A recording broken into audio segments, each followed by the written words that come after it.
قسم کے حوالے سے صحیح مسلم کی حدیث مبارکہ ہے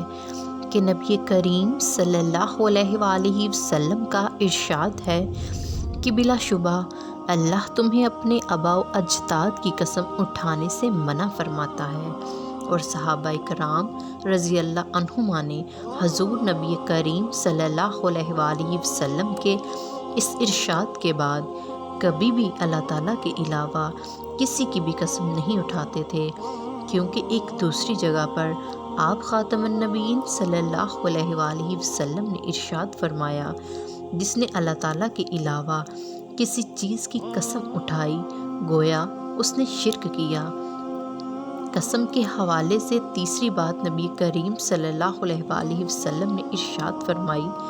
کہ اگر کوئی شخص کسی جائز کام سے رکنے کی قسم اٹھائے لیکن وہ سمجھتا ہے کہ خیر اور بلائی اس کی مخالف سمت میں ہے تو وہ خیر والی صورت اختیار کرے اور اپنی قسم کا کفارہ ادا کرے۔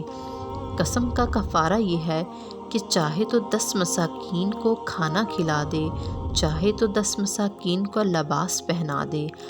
ایسا غلام آزاد کرے جو ہر قسم کے عیب سے پاک ہو،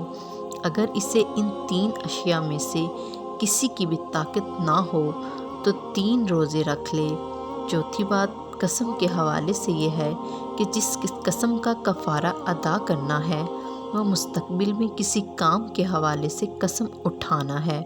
اس کو یمین منعقدہ کہتے ہیں۔